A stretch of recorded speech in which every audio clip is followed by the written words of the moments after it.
Paranormal Karen, she's so spooky. Paranormal Karen, funny too. Paranormal Karen, she's so spooky. Oh, and did I mention she's funny too? Yeah, cha-cha-cha. Okay, welcome to Paranormal Karen, everybody. Most of you are probably already ready because you heard Jessa Reed, right? Yep. On Kira surprised me and my head has exploded, and she was kind enough to stay after. So much to talk about with you. So she was on Karen and Kira Can Read, and now she's here on Paranormal Karen. So I'm going to do a quick recap for those of you who haven't heard. It is called Meth P. Meth P is the Comedy Central. That you would have seen, which I shared it, and I was like, this is everything, and it's on the show. This isn't happening. Yes. And so that is where we started with you on Karen and Kira Can Read, and we moved into, I'm going to let you set this up. So that is kind of where things started, and then now you are woke. Is that an easy way to say it? Tell us a little bit tell me about where you are now. You have connections to, you've contacted aliens, you have, you're psychic, you're telepathic, all these things are going on now, correct? Yeah. So I, had a near-death experience in 2000. Before that, just as a kid, I used to get changed with the lights out. I thought that I was a character in a show being watched by the stars is how I felt as a kid.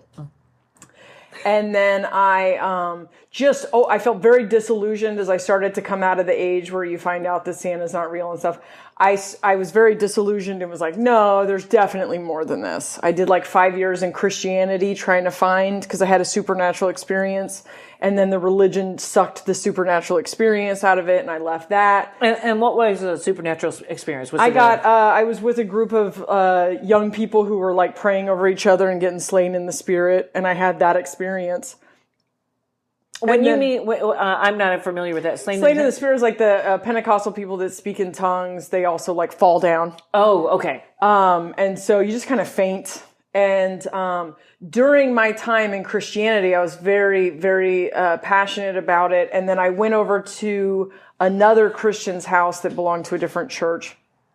And she said, I was dropping my kid off to get babysat, and she said, a prophetess friend of mine said that she needs to come talk to me as soon as possible. And the part of me, because our church wasn't super into like supernatural stuff, and so I was kind of lingering on purpose. And when the prophetess walked in, she said, oh, you're the reason I came here. And then she just nailed all these things about me. She said that I see you sitting in sackcloth and ashes, which is a mourning thing in the Bible, mourning the loss of your childhood. You need to forgive your mom for what she did, which became a huge theme in my life. And then she said, I see that you have the gift of discernment. And in the end times, you will be used to cut through the crap. You'll be able to see that everyone will be deceived, and you'll be able to see through it. And immediately after that, I was able to see people's trauma and hear people's actual motive. So that was the first gift I had immediately after that. And so I was working in a prison, youth prison ministry where I would go and do Bible studies with these girls. And now instead of Bible studies, I was like, you're lying to yourself about this. This is what you need to da-da-da. And these girls would just be crying. And then I got caught. I got caught by the church using this power. And the church believed very much in this, women need to be covered by their husbands. And because my husband wasn't operating under any supernatural power, I got chastised for it and taken out of this thing. Wait, so if your husband had been, then it would have been okay. Yeah, but my husband was like secretly smoking pot and fucking other women.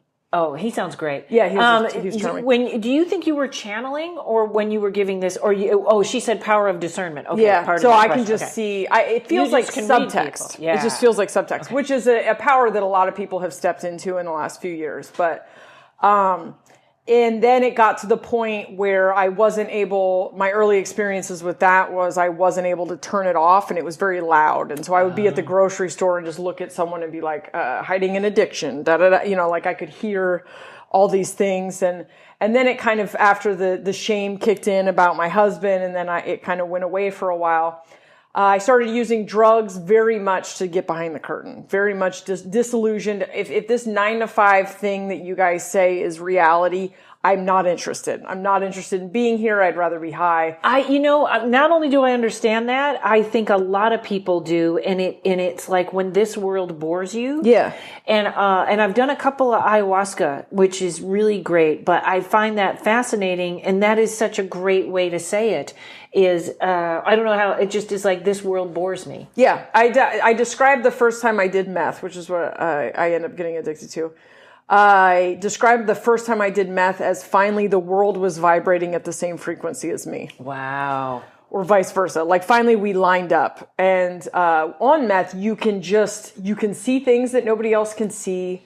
You can hear things that nobody else can hear. You can have these experiences. They're very difficult to control. And for most people, they go off the deep end. And as I guess Comedy Central made you say, we're neither endorsing or not endorsing. Yeah, I'm not pro meth. It doesn't work out good. I walked away from my meth addiction having healed all these broken parts of myself and discovered all these things.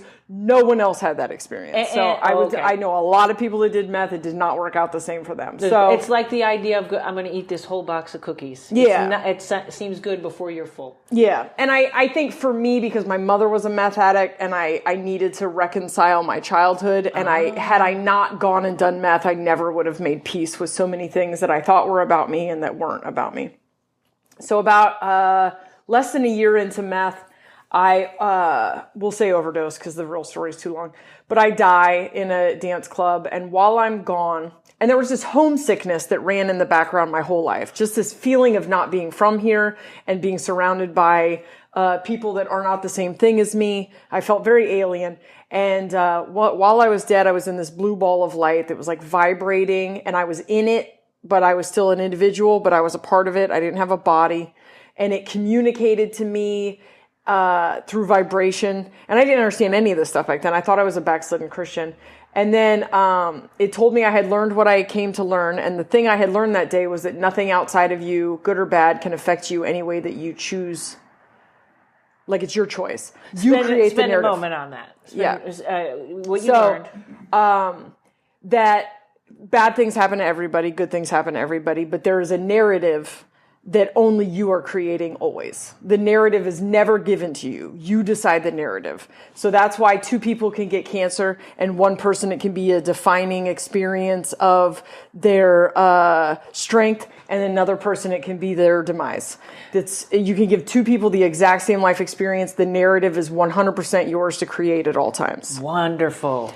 And it was a lot simpler than that, the way that it was, but that I said it to someone else who was crying about something, and then was like, what's this bullshit I'm coming up with right now? And then I started running all my trauma through it, and I was like, it is true. Everything bad that's ever happened to me, I decided what the story was. The story was always mine to write. I can't control the events, but I can control the narrative. So like your whole meth experience was where for others it's exactly. I ended in blah, blah, blah. Yours was like, hey, I learned from it and I'm done with it. Exactly. I have and people know I constantly go back to Kylie Harris that talks about their studies in Australia now about spirit emergency, about people that are getting information downloads that are not jiving. They're getting sick. Like everybody thinks your intuition is all unicorns and rainbows. It is not. It actually shocks your body. You can get very ill. You Absolutely. can get a disease. And her remedy for it was a book called The Writer's Journey, which is writing your own narrative. That's brilliant. Absolutely. Wow, that's interesting. Yeah, it's right in the pocket next to you in the it's between there. Right here? Yes. Oh, yep. I see it. I had a blip with fibromyalgia this year from getting in a download. Yep.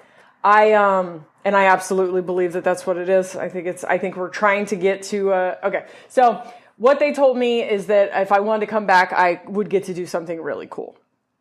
And so I came back, and then I was just trained in what I call dream school or alien school for almost 5 years, where every night when I was asleep, on the nights that I would sleep, I was just with them, learning I learned how to levitate. I learned how to move things with my eyes. I learned how to freeze people. I learned how to hear people's thoughts. I learned how to communicate with other beings. I learned what all the other beings were. I learned what the Bible really says. I learned, I was just in constant, and then I would just all of my life experiences were. Hold on, I got to get a piece of paper. There's too many questions I have to ask because you just, okay.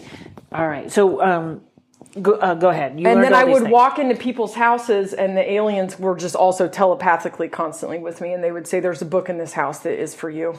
And I would say to strangers, I'm here for a drug deal or something. And I would be like, "You have a book for me?" And they would slide open the drawer and have this book that was like secret hidden teachings. Because this is before the internet was like it is now. So it was like hidden teachings of all ages and stuff. And I would pull open the book and I would open to the exact page that I was supposed to get. I learned how to communicate. One of my stronger gifts is that I get messages constantly from if I'm thinking of something, I'll look down and a headline will stick out of a newspaper and I'll know that's for me. And what's interesting is that if you were at another dealer's house or something, that they also thinly had that connection to a different world. Yeah. And it's funny because I just went to an old bookstore, and from now on, because I do a lot of occult research for this, it's all coming from the bookstore now. Yep. The internet is too spread out. It is you go in there. I got an old book on there in Salt because it's about blood sacrifice, and somebody used it, so it's icky. But the books, it's very different with books. It is. It is. There is definitely something. Deal. And books have such an amazing way of finding you. Yes. So every time I'm anywhere, we do a lot of shows in bookstores here in LA.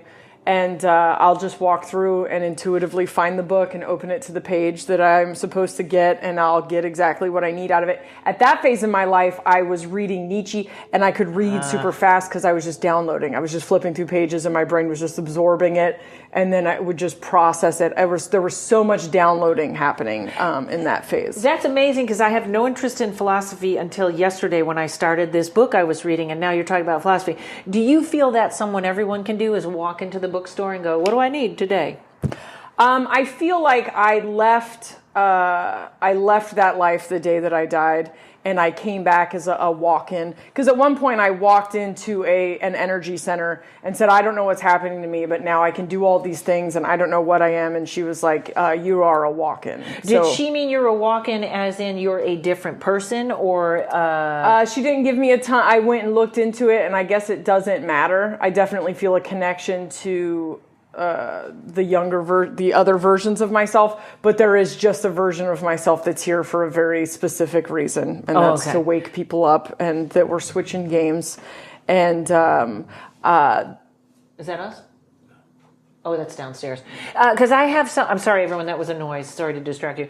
Because I do have a person I know that does readings that claims that she was not the person that started in that body. Yeah. The person that started in it left, and she's new. But you feel like the same person. This is something new I'm playing with. I think there's 9 of us inside of every person. I think there is a substantial amount, and that a lot of the conflict is that we feel like we have to be this one thing, but we have all these contradictory parts of ourselves. Splits. Yeah, and I have...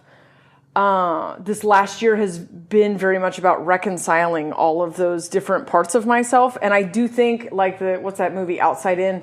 Is that what it is? With Inside Out? With Inside the little Out? motions? With the little I do think that there's just a room somewhere inside of all of us that has all the different parts of ourself. And it's about, because I did a lot of ego work when I first woke almost up. like a computer, like the different programs are working. And I treat parts of myself that I don't like, or programs that are no longer serving me. I very much treat my mind like a computer. I go in, I find it, I flood it out. Wow. By finding what it's afraid of, and then forcing it to deal with what it's afraid of, perceive what it's afraid of. It, like jealousy. Jealousy is a favorite example of a bad program. I have that. I've just figured out what chakra it is. It's the orange chakra, and I focus on that now when I get jealous.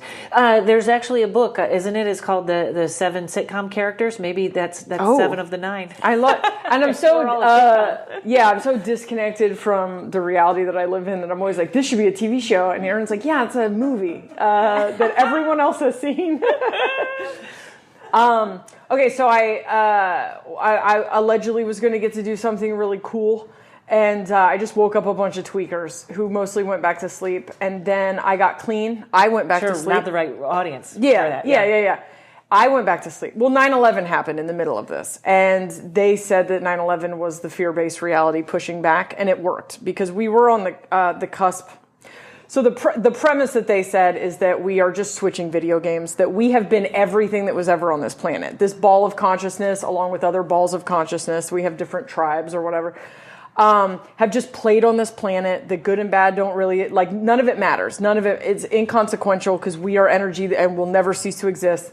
And that we were the dinosaurs. We were all of these like changes in the earth and stuff are okay because we are going to become something different that lives on the different earth with a different climate and everything is okay. And that we are switching from this game of good, bad, right, and wrong, this fear-based, three-dimensional, black and white, where we are, masculine age, where we are asleep to who we are, and we're going to 8 dimensions, and which just means there's 8 extra aspects, and that it's a feminine age that we're going into where everyone knows who they are, and this transition and it's the age of Pisces to the age of Aquarius. And the political stage now is probably this whole thing it's got to be wrecking. It's like satirizing, I can never say that word right, but it is, it's making a joke out of something that isn't real.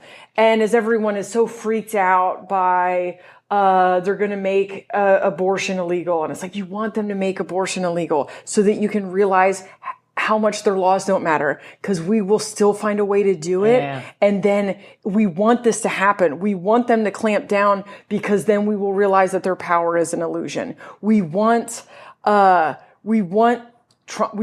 of this because it is just, he's a wrecking ball is what I heard astrology exactly. So it's all so we just, can the hypocrisy great. Everywhere. We just, yeah. And so if I could write a book about a feminine age dawning, it would be the last 5 years. Wow. I have never seen a faster just shift of power. Yeah. And a shift in men have become feminine energy dominant. And all of the men climbing or like clawing for power, they just look like the Wicked Witch after water got dumped on her now. They're like, yeah, I'm melting. It's also obvious to me. And the fight back, the pushback is amazing and stupid. Yeah, it's also... So in December 21st, 2012, we got the 4th dimension added. And it was seamless. It'll always be seamless. So most people don't notice it. But that's... and when you say the 4th dimension, that's sort of the ghosts and aliens that's sort of... the ether. So what I call the ether, other people call the astral plane. Okay, go ahead. So now suddenly almost everybody can hear if someone's lying. Oh, okay, great. That's the ether. So you know how when someone lies and then you can hear that partition that they put up to hide the lie behind, or like you can hear that subtext of what people are really saying. I'm trying to think of other examples. But a lot of people are ignoring that right now. A lot of people are ignoring it, but if you point it out to them, they're like, oh. But a ton of people just have that ability now without realizing you didn't have that ability before 2012. So that's the 4th dimension. The 5th dimension is love. But it's love, not what we know to be love. It is like the unconditional connectedness, and it's trying to come on board right now.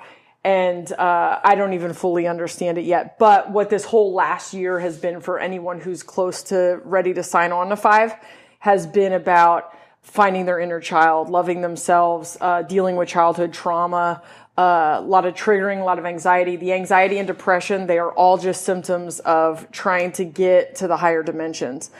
And when so many of us who were in the front get to a higher dimension and click up into it, it pulls everybody else up. And so you have people that are consciously raising their vibration and getting there, and then you have people that just shift up to the next, kind of without knowing what's happening. That emergency where they might get sick and they don't know. And when you say raising that vibration, you mean through thought and meditation and just trying to clear out their garbage. Yeah, and it's kind of it's voluntary yet involuntary, I think. So the trick is that it's like a game of mirrors. And so I am playing my movie on the mirror of everyone around me. They're playing their movie on me. And it's a trick of like you are projecting, but you're projecting to heal yourself and not getting locked into the illusion of what it is. They described in video game terms, which I don't play video games, but I know enough to know the difference between role-playing game, RPG, which is where you are up in the sky and you can see everything, including yourself. That's your higher self. And then you have first-person shooter, which is you can only see through the eyes, which is a more exciting game to play, but you can't strategize because you can only see what's right in front of you. So that is living your life through your higher self would be RPG, where you can just set intentions and then watch them play out. But then you want to be able to toggle down and experience it in first-person shooter, but you can't get trapped in there. You have to remember that it's not real. It's not suddenly real because your boyfriend broke up with you. It's not suddenly real because you lost a loved one. It's not suddenly real because you're facing something you're afraid of. It's not real. It doesn't become real just because it's something you've emotionally attached to. And so the more you can get that kind of detachment and release those things that you're attached to and release those traumas and those pains and everything else, the more power you get to step into, the higher dimensions you get to step into, the more fun you get to have in the game. It's gotten to the point now where I'm like, I knew that we would cross paths because you popped up in my Facebook pretty regularly for like a month. I watched your dry bar thing. I saw the paranormal stuff. And was like, I'll have to look and see when we became Facebook friends. But in the last few months, I've paid attention to you, so I knew that you would come. I think I'm sorry. I get that. Well, when I do the tarot, I do about 4 or 5 readings a day. Yeah. And I jumped into that. Like I suddenly had a lot of, so I think I know, like I still vacillate between, I don't want this podcast to be about me, but I know now, like I definitely am getting those signs earlier. I know that's not going to work, but I continue, that's why it didn't work type of thing. Yeah. So, but that's really amazing. It would be interesting to see when we did become friends, because when I saw your this is not happening thing, I shared it, and I shared it through Comedy Central because I was like, I don't know this woman, but everybody needs to see this. Wow. So, you know what? I'm a little bit of a comedy snob. You had, pardon my language, fucking everything going on in that special, and I will say it again. It was. Every line was funny. There was no lag. It was the most original thing I had ever seen. It was real. It was, everyone check it out. Okay. I already said that on Kara, but I could fawn over that one piece of thing forever. And then this is just, I don't know. You are my superhero. All this. So it'd be interesting to see, and who friended who? Can we even figure that out? Like maybe it just happened. I'm that far out. I'm like, maybe something else because your name definitely, like I've heard it. You know, I friended all the comics in like 2014. And so your name didn't seem not familiar, but then when the paranormal stuff was coming up, I was like, I should reach out to her because it's a lot of what our podcast is about. And but then I was like, I bet she just pops up. So when she messaged me and said, you want to do a podcast with us, which I did not know that you two did together. But when she came into my life at Big Sky, I was like, this lines up. This all lines up. And then when she messaged me about you, I was like, that sounds right. You didn't know her before Big Sky? No, we met a week ago. Oh, wow. Okay. So back to you. So you, where were we now? You were explaining that. Yeah. So 2012, video. we got the fourth dimension. And so for years, I went to sleep for a few years when I first got clean. Oh, and that fourth dimension wasn't 2012 when the Mayan calendar ended? It was when the Mayan calendar where ended. all these things were, okay, great. So you had all the light workers or whatever, which are, I mess with on the internet, but for the most part are a little too woo for me. Yeah. I say I'm a medium to dark light worker. Yeah. Because I like to straddle both sides. Yeah, I'm very much a world walker. So a ton of things that I believe and resonate with, I don't fit on any square because I can still stay very mainstream. And I don't talk about it to people. I can feel if people resonate with it. And so I don't. Or if they're forcing it. Yeah, which is a lot. So my gift for a long time was just waking people up. I could wake people up, and I could hear them tell me when they were ready to wake up, and I could just I could feel where the dots were, and I could connect a few dots for them, and then I would life coach them through their awakening. And then a lot of them would choose to go back to sleep. A lot of them wouldn't. A lot of them just became lifelong friends of mine that we just pretend that didn't happen. But in 2000, leading up to 2012, I had so many at once, so many people waking up at once that I had a secret Facebook group because I couldn't manage all of them. Wow. And when you say they're waking up, it's them coming to you going, I'm suddenly having experiences, or can you help me with this? It would be, they would come into my life and I would get a small crush on them, which is how I would know, male, female, what I just would, like, I would have an affection for them. Yeah. Yeah. Okay. And then I would just tell them about my experience, and then it would usually resonate. And then I would help talk them through usually whatever thing that they were stuck, like whatever thing they were stuck to in the fear-based reality. And I would help them find their gifts and reconcile their past and whatever. And it was them doing the work, and I was just really connecting a couple dots. Have you ever would you ever do this for money? No, I don't believe, I don't judge anyone that does, but I don't, that's not, I wouldn't limit the access that people have to what I do. That wasn't the point. I was never supposed to make it. My needs will always be met as long as I, And that's a lesson we should all learn. Yeah.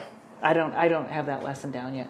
And I also don't, I have just a little bit of everything. So I can use oracles. I can do readings. Most of the readings I just use the internet. I use the apps on my phone. I have just a little bit of every gift for the use of helping other people, but very specific people who I believe I have contracts with on the other side come to me, and I have the codes. And so after the beginning of 2013, then everyone kind of fell off, and we all just got to kind of live in that new reality for a little bit. And that's when manifesting reality got really easy. Money got easy. And I was married to someone who was awake, although we were from different tribes for sure. And then shit started to get weird again in 2017. And I think that's when the fifth started to come on. Okay, that's interesting because 2017. Okay, so I don't want to connect this to politics. I don't want to get political, but I feel like the politics is a reflection of us. So we are seeing where that became very divisive after that. After Trump wins, everybody goes into bumping heads. Yeah. We're two sides and we're fighting. Yeah. So that was that's our introduction to the fifth dimension, sort of? So I haven't, everything I say too, I don't think that fact is real. There is no such thing as fact. And I think we're learning that. We're learning that just because everyone believes that it's true, that doesn't make it fact. And just because, there's this big science says, but science is a continuously unfolding thing. And this looks like it's fact because you only have this limited amount of information. But every time our perception opens up and we get a little bit more of the picture, that thing that you thought was fact is no longer fact. Right. And so I think we're learning that reality is literally perception based, and there's a million people's perception at once. And so there are some times where I'm there's a show that just came out called Maniac that is such a beautiful, I don't want to give any of it away, but there are things in Maniac where this reality itself is trying to hold people down. Now, and I want to ask you real quick,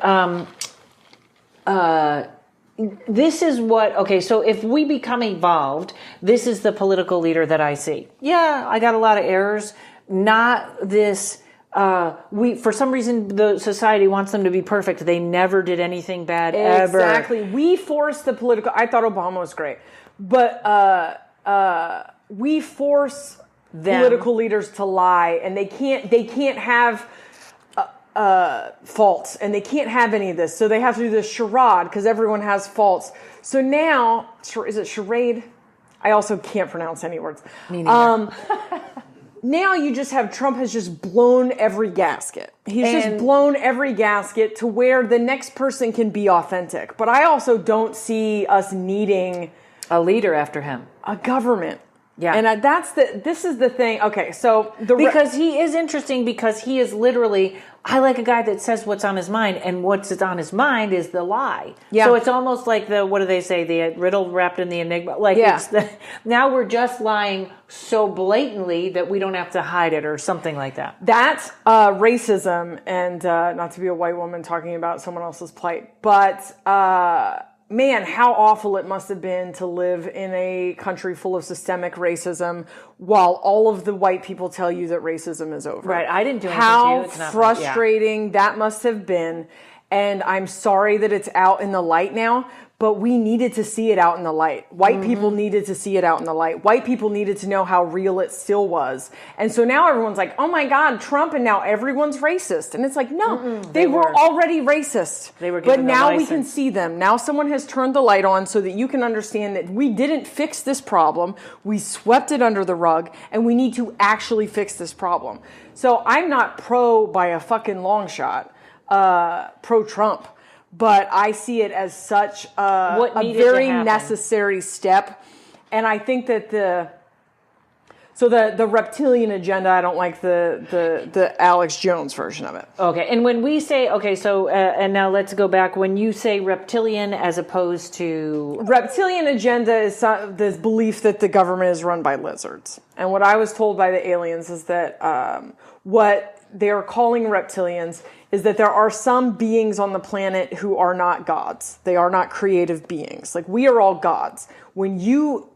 Everything you experience, you created with your thoughts. Your thoughts and your words are creative. It's learning how to use them to make things.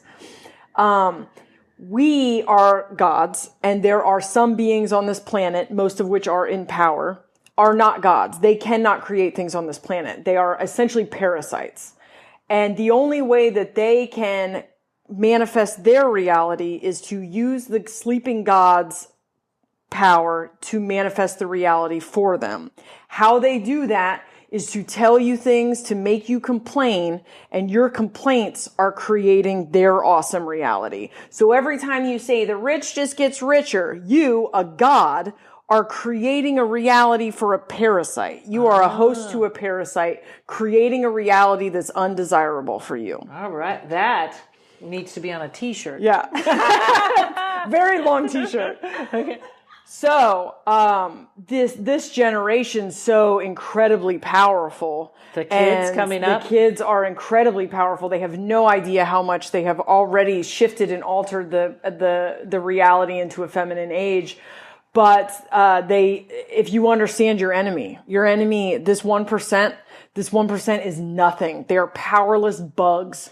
They are parasites, and all you have to do is starve them out. Talk about how weak they are. Talk about how afraid they are. Talk about how quickly their entire kind is dying out.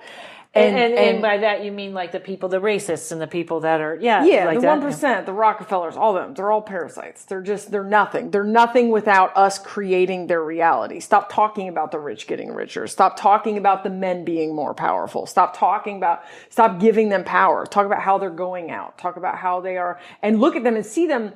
The actions of the men in power trying to stay in power are so transparently insecure and afraid to me. Kavanaugh looked terrified. Yes. Like the whole thing. And the whole thing was it doesn't matter. If they make abortion illegal, please make abortion illegal, and watch how fast we make an app. I'm serious. Watch how fast we make an app to get abortions and do it anyway. And the moment that happens, we go, wait, what other power is an illusion? You know what else? And I know that this probably won't work every time, but I just read a story about a woman who was contacted by her first husband, who she left after he beat her, and how he found her to apologize and say, listen, this is who I was. And, which doesn't make anything right, but this fear to apologize because somebody may sue you, or you know what I mean? If Kavanaugh had said, listen, I was a drunk and I hope I did not ruin your life like it seems I did. Yeah. That would have been a totally different story. Yeah. But it wasn't. It was lie, fight. Yeah. Don't be who you are. Don't be who you are. Be absolutely. And that just isn't, there's no room for that in the new world. And they are all just getting shuffled out so fast. But I think this fake power has to assert itself so that we can just do away with it. And that's exactly what's happening. It's all just looks so amazing to me. It's all like, you guys have no idea how powerful you are. Look at what you've already done to your world in 5 years. Look at what you've done. I have a lot of young people that come to me, and they're always, there's a book I recommend to everybody called Witch's Shield, because it's about protecting yourself and your energy. Mm-hmm. But these young girls already have something, and they are so curious. And it's like they already know. Yeah. They already know.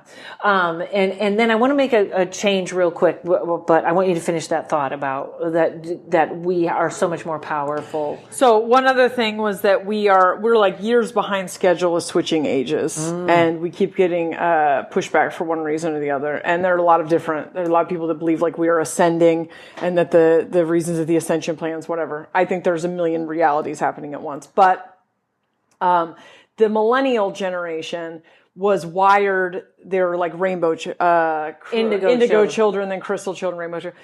They're all wired to already be in a higher dimension. They are a higher frequency, and having to be forced into this dense reality is where the depressed and anxiety come from. You're just not wired to be here. And isn't that ADD and all that? Of that. Yeah. They're just not, the spectrum stuff. I have a lot of theories about that, but, you're just not wired to be here. That's why you feel the way that you feel. So don't, hate that. It's not always going to be that way. The world just hasn't caught up to you yet. And if we could see that as a superpower, see that pain that you're feeling is a frequency trying to push the rest of the planet up. If we all knew that, if we all could see that, we could channel that together and get there faster. But I think a lot of people just... Any suggestions for those kids? Other than just knowing that? Knowing that, seeing it for what it is, kind of imagining that pain as a ball at the top of on a ceiling, trying to push that ceiling up, I think just seeing it that way rather than a flaw or an affliction that you're going to have to live with for the rest of your life. Yeah. And seeing it as a lot of that, like anxiety stuff in the last year. Sometimes it's also just a map to your trauma. And the quicker you can clear your trauma, the quicker you can process stuff, the quicker you can reconcile your past, the quicker you can accept all the broken parts of you, the quicker you can find and heal your inner child, the quicker we all get there. I feel like there's better ways to do that than therapy. Do you agree? Yeah, I feel like therapy's a long way. If you're not with the right therapist at the right time, with the right, you know what I mean? Yeah. Like I can't do it that way. I feel like, so in the last year, I've had a lot of like relationship pain, and I knew it wasn't about the relationship. I knew that the relationship was serving as a catalyst. And so when I would have this pain, I stopped confronting him about it, and I would write letters to him of everything I wanted to say. And then I would read those letters back to myself as if they were written to myself. And I would great exercise. Force myself to consolidate my feelings to one sentence. And the sentence changed over the year. But when I got down to and I would also I'd close my eyes, and the feeling I was having, I would use it to transport to other times that I had those feelings. And it would almost, because I got certified in hypnosis. And there is age regression where you take them back to like a symptom creating event, and I would use it like that. I'd be like, where have I felt this pain before? And I would ride that pain back to events in my life and know that this is something that needs to be addressed. And I would look at the situation from both sides and learn the lesson that I didn't learn then, because that's why I'm having this pain again. That's why this pain is triggering me. That's why this experience is triggering me. Now, I know you don't want to monetize things, but I have to tell you, as a book, a blog, an article, there are, I would say, I get about, all my listeners right now are probably going, wait a minute, I got to write down what she said. Yeah, you know what I mean? Yeah. Like, is this all in a place? I will, my podcast is a lot of this, and then I will write a book. Okay. And I am, Aaron and I are writing several shows that are all this also. So I will monetize it in that way. I just don't ever want to charge someone that I'm supposed to help. You know what? I charge for readings. It's my livelihood. You do readings? Yeah. And that I don't do one specific thing, because I have several friends. I absolutely think that's what, otherwise you're not going to be available to do it if you're not making. So I don't think that. But it's also, I mean, cards are my thing, period. I will forever read books about them. I'm toying with making my own deck, this and that. But I give away a lot of readings for free when I feel, I go, this one's on me. Yeah. Or, also, I feel like, a lot of people are screaming, raise your prices, and some readings are $300 an hour, and I just don't see that. It's like when we do paranormal investigations, no charge if you got something in your house, no charge, because poor people don't deserve to be haunted just like rich people don't. Exactly. Yeah. So if I had one specific thing, but my understanding was go do this and we'll provide the means. I don't know who I would pay $300 to for information unless it was where to find $400. Yeah. That's all I can say. I have, twin flame readings have gotten me through this last year on YouTube. And the person that I resonated with who did the readings got a Patreon, and I absolutely would pay for the Patreon. It was like right kind of as I was wrapping up that journey, but absolutely. And she helped me, and I would gladly pay her. And so I think, that's one person with one specific gift. And if that meant that she could be there to do the readings rather than, have to go work a job. Absolutely. And yours will come, whatever it is. Yeah. Yeah. Yeah. I think mine's just going to come. Mine is just a more indirect source. Yeah. And it could be Patreon, 10,000 people paying $5. Doesn't matter. Yeah. It's all good. Yeah. Yeah. Well, I see, and now I said it's all good, which means, I know I should say that. Which is usually a flag. It's not all good. Yeah. I had my friend that used to say that with more stress in her face. It's all good. I was like, oh, this is going to go shitty fast. Okay, so I want to switch lanes for a little bit. Otherwise, I'm going to kidnap you and keep you here forever. So tell us about what you see. Like, I know this complex is very haunted. And I don't know if you had any feelings or if it's an on-off switch with you, but I do my apartment's probably got a little funky vibe because this is where I do my tarot. Yeah. But I think I do my best to keep it out. But I'm sure there's something here because I know there's a train that goes through that way of people. Yeah. So my understanding is that, so we just reincarnate back and forth into this life. And that a severe attachment to the current life that you're in will get you stuck here. And I learned a lot. Ghost. Mm-hmm. And I learned a lot about the Bible. Hades just translates back to grave, and the two ways that it's described is underground and also wait, you burning. said Hades? Hades, which is hell. What we call hell is Hades. Okay. And it's underground and fire, which are two ways that we dispose of bodies. And what the alien said to me was that if you're so attached to this life that you believe that you are this shell, you can get stuck here. Your consciousness can get stuck here. And mourning the loss of your body, which would then just have you experiencing for eternity this fire or being underground. Which also is kind of like a weird metaphor for that, though, but it's like the beautiful supermodel that gets old and it's horrifying. Yeah, no. But the ugly person that gets old, it's like, whatever. Yeah, the whole Bible talks about like attachment to the flesh and the lusts of the flesh and the flesh and the flesh and the flesh. And then in Christianity, we took it to mean like sex lust and all this stuff. And it's literally your flesh, dog. It's your body. Your body's nothing. It's a vehicle. You get 1,000,000 of these things. You, the permanent you, is not this body. It could not matter. You want to take care of it so it works like a car, but it doesn't matter. It's not who you are. And so people stuck on this planet are either stuck because they got attached to a person they didn't want to leave. They got attached because they believed that that's who they were. They just didn't feel like going back. And they're just really insignificant for the most part. And they might be mad and move a few things. But human ghosts I don't worry too much about. Yeah. But you know what's funny too is I always kind of have this question because I know like mediums, yes, you can communicate with that person that's over there. Yeah. But sometimes like I have a friend and a lot of people keep saying, oh, I know she was next to me, I know she was there. And I keep thinking, I don't think so. She went to the light and she's already moved on. Yeah. So I don't know if that, you know what I mean? Like I'm kind of like, I think your consciousness and how you would communicate with her, because I communicate with her, but I don't feel like she's here. I feel like this is the conversation that she and I would have had if she was here. Yeah, exactly. Like and other people think she's running their lives, and I'm like, I think she's already gone. She's on the next. This one, if anybody just flew to the light and went to whatever is past that, it was her. Yeah, yeah. I have a friend whose daughter passed away suddenly, and when she was 4, and we were friends when we were young, and we were Facebook friends now, and I knew her in Christianity, and that night I got a message from her daughter, which isn't mediumship, isn't my, I dabble, but it's never voluntary. And, I was like, I am not passing that on. Sorry. I'm not calling my morning Facebook friend and telling her like a lunatic. Sorry, not going to happen. And then 2 weeks went by or something, and the friend had left Facebook, and I heard her name get yelled in my house, and so I reached out to her. Anyway, I ended up telling her, and I knew, of course, I was able to tell her a bunch of things that there's no way I would have known.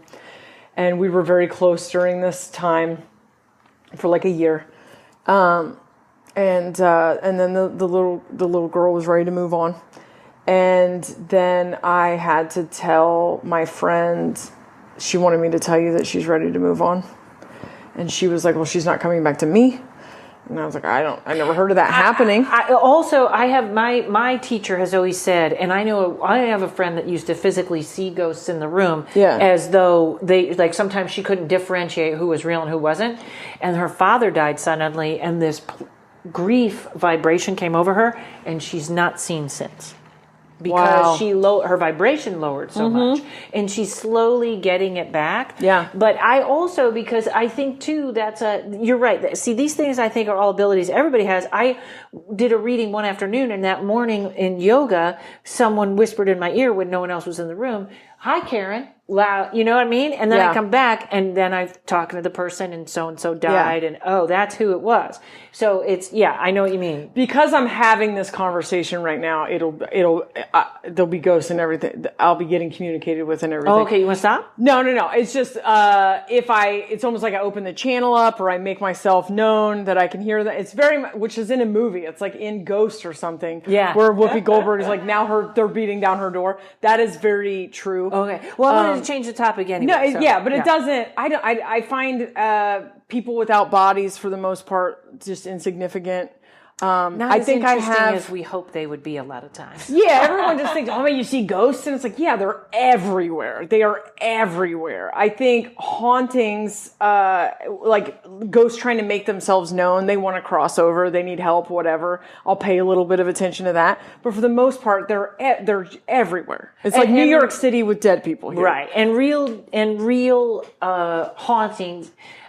Real hauntings and stuff are not of the human spirit. I feel like they're other. That's when we're getting into elementals and fairies and jinn and da-da-da-da-da. Yeah. Do you see those things? I do. Now, I want to ask, and I don't know if you see them as a energy or a metaphor, but I had another medium on that. She says she doesn't like to see elementals because they're very intense. They're like a thing that we might, like when she said it, I think I know in my head exactly what she was talking about and exactly what it looks like. But she said they're very intense with yellow eyes, or like, I just kind of want to see. Yeah. I want to see, but I don't want to see. Do you see them like that? Or do you just see energies and go, oh no, that's a. I see also a lot of, humans garbage? Humans that are fairies, like humans that are different, I can tell by looking at people's faces what tribe they're from. Because I think a lot of like incarnated humans are actually just from those tribes, and I can tell usually by looking at. Do I look like I'm from a tribe? I know that's pressure. No is an okay answer. No, I don't.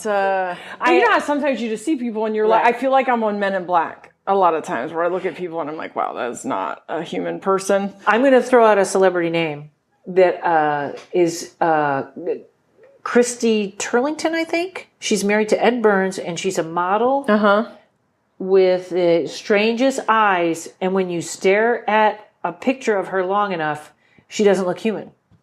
I bet. There are a ton of stars. The reptilian thing.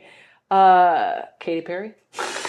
The reptilian thing is just, you look at any of those dudes, they all age really poorly, and they all just straight up have lizard faces. It's ridiculous. But I remember when Tom Brokaw I was convinced Tom Brokaw had become a lizard, because there was just this almost overnight transition, which may also be him leaving his body and something else taking it over. Or Yeah. I don't know that all stuff. Like most of this stuff I play with as an idea. It doesn't make it difficult for me to keep my feet on the ground. None of it actually matters. It doesn't need to be brought to the public's eye if he's because it's their, Yeah.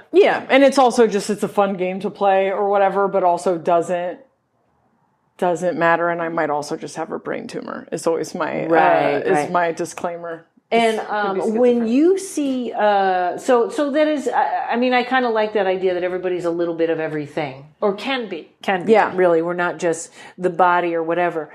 But when you see people with attachments, what I have found through Reiki is some people don't know they have attachments, and I have done a Reiki session where the attachment just said to me, she's going to call me right back. Yep. She's going to bring me right back in. So I feel like that's always an interesting topic, but then it makes everyone worry they have an attachment. Yeah, I learned about attachments, I guess, in alien school, and then again, it's a prevalent thing in hypnosis, where you'll run into that. I don't know if it's prevalent, but is it prevalent enough that they taught it in school? And I think there's a reason that most people have them. Our own stuff. Yeah.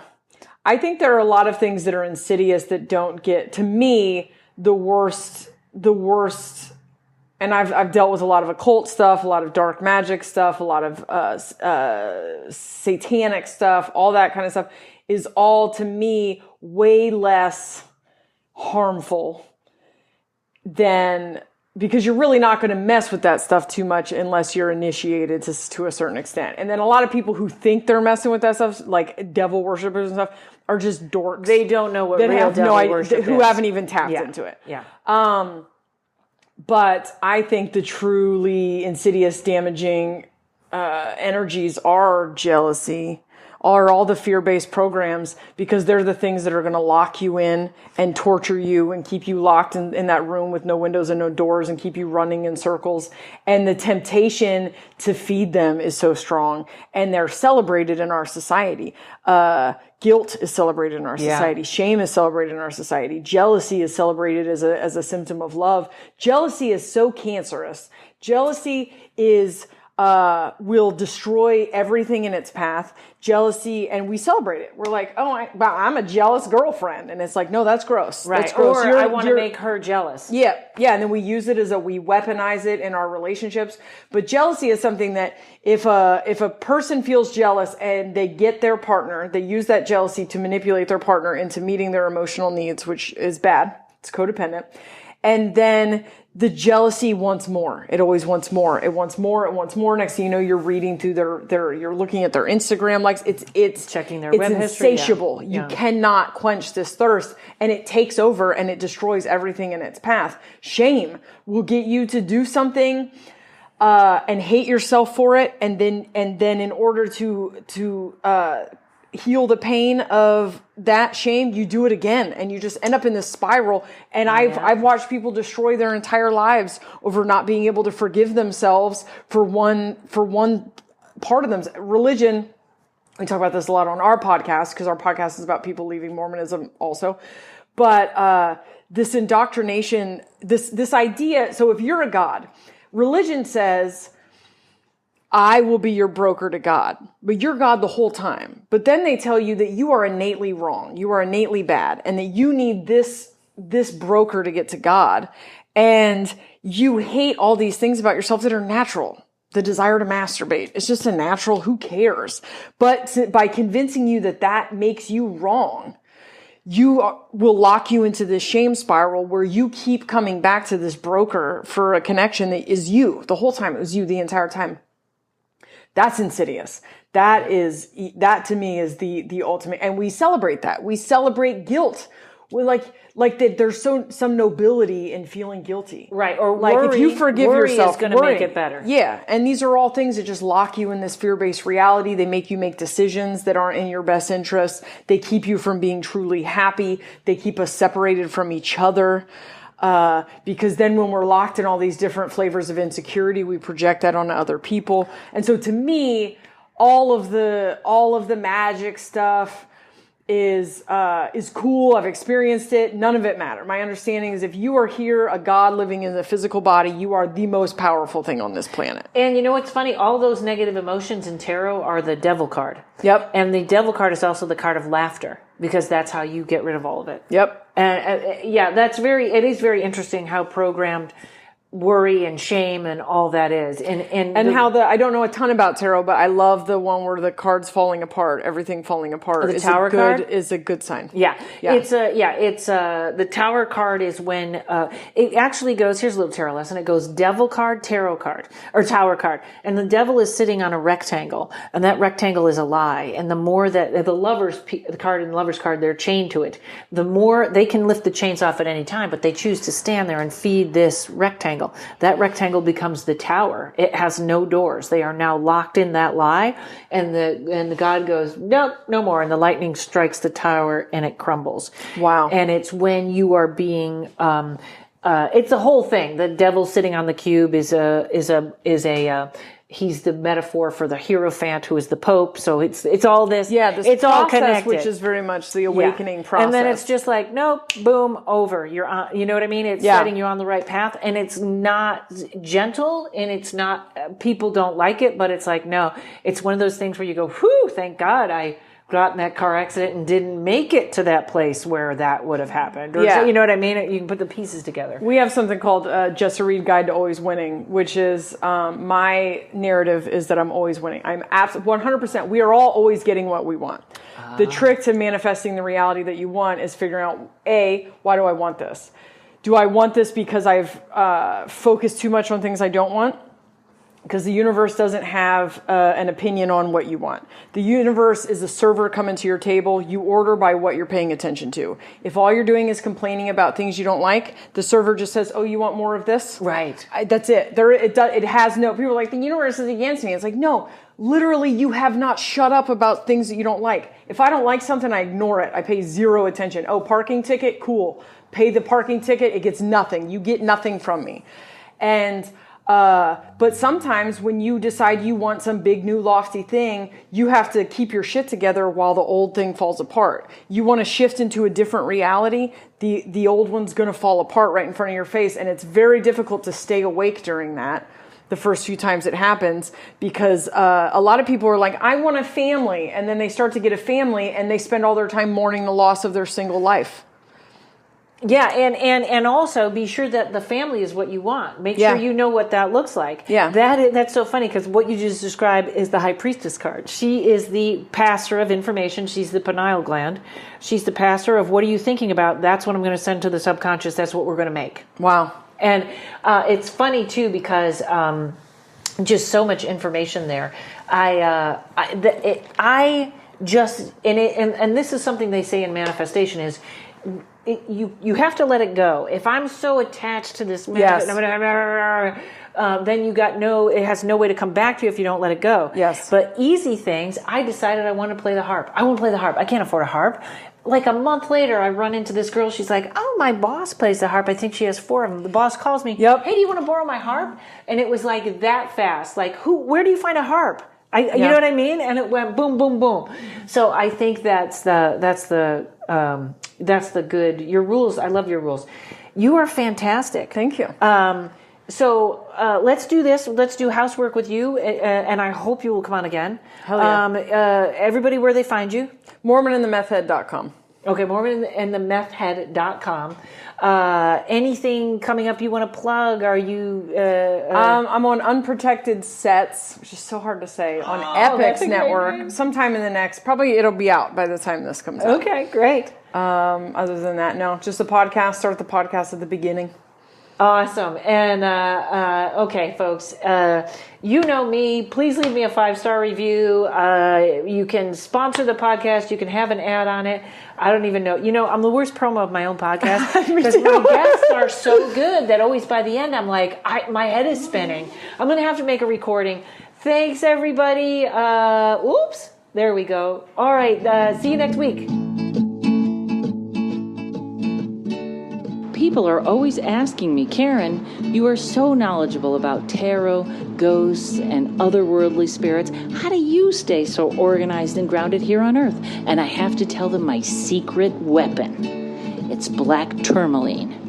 And Nita over at nitaapple.com. After years of complaining about all the text messages and emails back and forth, trying to schedule tarot readings and chasing after payments, Nita installed Acuity Scheduler on my website, and now I just get a little ding on my phone, and that tells me someone has made an appointment and the money is already in my account. I love that little ding, except every time it goes off, Courage runs to his food bowl. 5 minutes with Nita can save you 5 hours of bumbling around and trying to do things yourself. So if you spend 10 minutes with her, that'll save you like 72 hours or something like that. I don't know, I'm not good with math, but you know who is? Nita. That's who I would ask. Want to end all the emails back and forth and get paid up front when clients schedule time with you? Then hop on over to nitaapple.com/services and let Nita get you set up with a simple system that will make your life so much easier. Use coupon code BOO4U and get 20% off any products or services. She's got a lot of services and products that can save you time and money. That's BOO4U, all lowercase, BOO, the number 4, the letter U, and get 20% off. That's Nita Apple at nitaapple.com/services. nitaapple.com/services, and make your life easier today.